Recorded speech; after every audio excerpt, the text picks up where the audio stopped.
हमारे पृथ्वी का निर्माण आज से करीब 4.6 बिलियन साल पहले हुआ था और वैज्ञानिकों का मानना है कि केवल 100 मिलियन सालों के दौरान ही हमारे पृथ्वी पर जीवन की उत्पत्ति हो गई थी।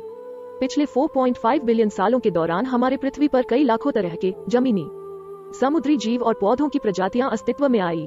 पर आपको यह जानकर हैरानी होगी कि हमारे धरती पर राज करने वाले करीब 99% जीवों और पौधों की प्रजातियां आज विलुप्त हो चुकी है और समय के साथ उनकी जगह जीवों और पौधों की नई प्रजातियों ने ले ली है।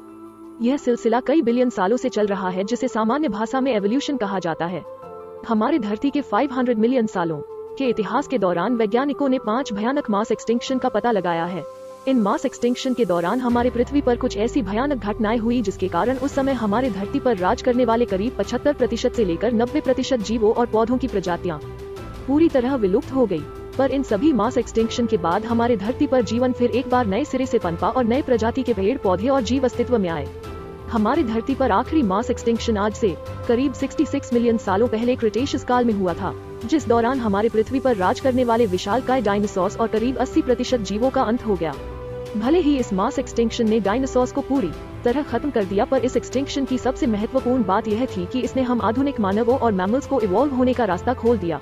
And Ordovician mass extinction. दोस्तों, यह मास एक्सटिंक्शन आज से करीब 440 मिलियन साल पहले ऑर्डोविशन पीरियड में हुआ था, जिस दौरान हमारे धरती पर राज करने वाले करीब 86% जीवों की प्रजातियां पूरी तरह विलुप्त हो गई थी। यह मास एक्सटिंक्शन मुख्य रूप से 2 चरणों में हुआ था। सबसे पहले नॉर्थ अमेरिका से लगे हुए समुद्रों का पानी विशाल आइसबर्ग्स में जमने लगा, जिससे धीरे धीरे महासागरों का जलस्तर घटने लगा। समुद्रों के जलस्तर के घटने की वजह से कई विशाल पत्थर और चट्टानें एटमॉस्फेयर के संपर्क में आई, जिसने एटमॉस्फेयर में मौजूद काफी कार्बन डाइऑक्साइड को अब्सॉर्ब कर लिया, जिसके कारण हमारे पृथ्वी का तापमान तेजी से घटने लगा और हमारे धरती पर एक तरह का आइस एज आ गया। इसने समुद्रों के ऊपरी भाग में रहने वाले जीवों को पूरी तरह खत्म कर दिया। पर इसके दूसरे चरण में जब यह आइस एज खत्म हुआ, तब धीरे धीरे समुद्रों का जलस्तर बढ़ने लगा, पर समुद्र के पानी में ऑक्सीजन लेवल काफी घट गया, जिसने समुद्रों में रहने वाले कई प्रकार की और जीवों की प्रजातियों को पूरी तरह से खत्म कर दिया। इन 2 चरणों में हुए मास एक्सटिंक्शन ने उस समय हमारे समुद्रों में रहने वाले करीब 86% जीवों की प्रजातियों को पूरी तरह विलुप्त कर दिया था। Late Devonian mass extinction. यह मास एक्सटिंक्शन आज से करीब 375 मिलियन सालों पहले डेवोनियन पीरियड में हुआ था, जिस दौरान हमारे धरती पर राज करने वाले करीब 80% जीवों की प्रजातियां पूरी तरह विलुप्त हो गई थी। यह मास एक्सटिंक्शन भी मुख्य रूप से 2 चरणों में हुआ था। पहले चरण में जब हमारे पृथ्वी पर पहली बार विशाल पौधे और पेड़ अस्तित्व में आए, तो उन्होंने जमीन में बहुत भीतर तक अपनी जड़ें जमा ली। इसने जमीन के कटाव यानी इरोशन को काफी हद तक रोक दिया, जिसकी वजह से समुद्रों में जरूरी मिनरल्स का जाना पूरी तरह रुक गया।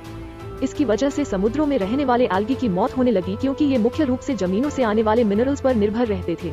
ये एल्गी बड़ी मात्रा में ऑक्सीजन का उत्पादन करते थे और इनके मरने की वजह से समुद्रों में ऑक्सीजन लेवल तेजी से घटने लगा। समुद्रों में ऑक्सीजन लेवल घटने की वजह से वहाँ रहने वाले ज्यादातर जीव मरने लगे। वही इसके दूसरे चरण में हमारे धरती पर कुछ विशाल वोल्केनिक eruption और विशाल उल्कापिंडों की बारिश हुई, जिसने इस मास एक्सटिंक्शन के लिए रही सही कसर भी पूरी कर दी। इस 2 चरणों में हुए मास एक्सटिंक्शन ने उस समय हमारी धरती पर मौजूद करीब 80% जीवों और पौधों की प्रजातियों को विलुप्त कर दिया।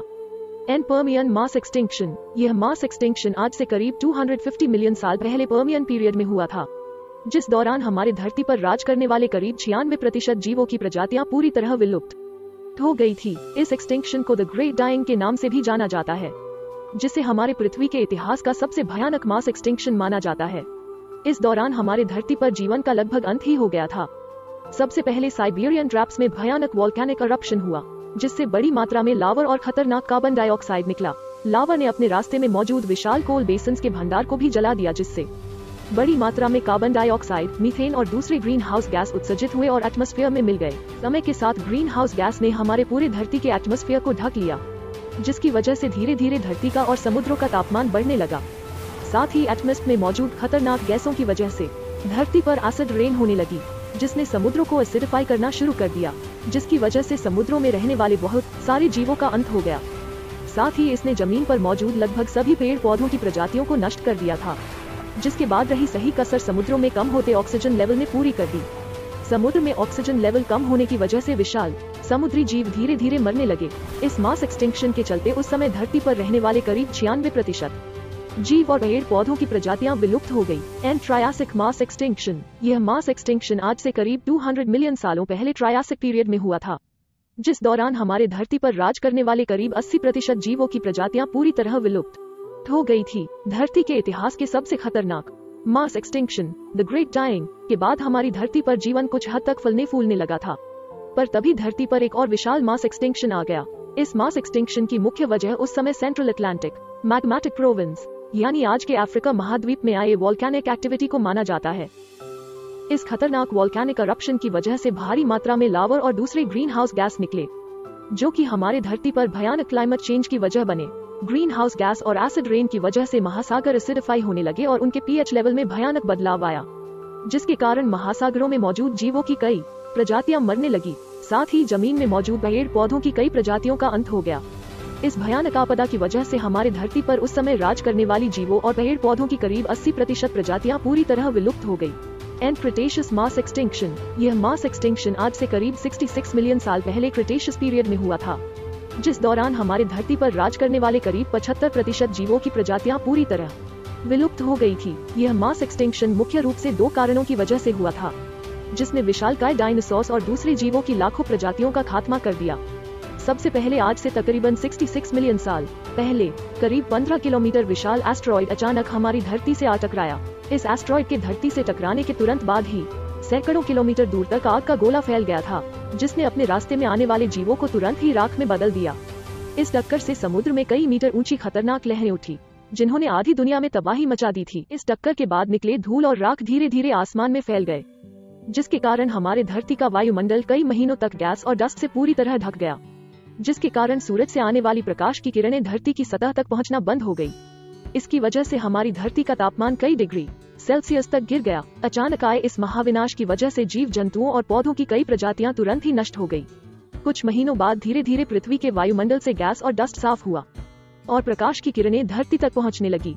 लेकिन उसके बाद ग्रीन हाउस गैसेस जो कि पृथ्वी के वायुमंडल में पहुंच गई थी, उन्होंने पृथ्वी को अचानक बहुत गर्म करना शुरू कर दिया। तापमान में आए इन भयानक उतार चढ़ाव ने उस समय धरती पर मौजूद करीब 75% जीवों और पौधों की प्रजातियों को नष्ट कर दिया। वही कुछ वैज्ञानिकों का मानना है इस मास एक्सटिंक्शन में रही सही कसर उस समय के डेक्कन ट्रैप्स यानी आज के दक्षिण भारत में हुए विशालकाय वोल्केनिक eruption ने पूरी की थी।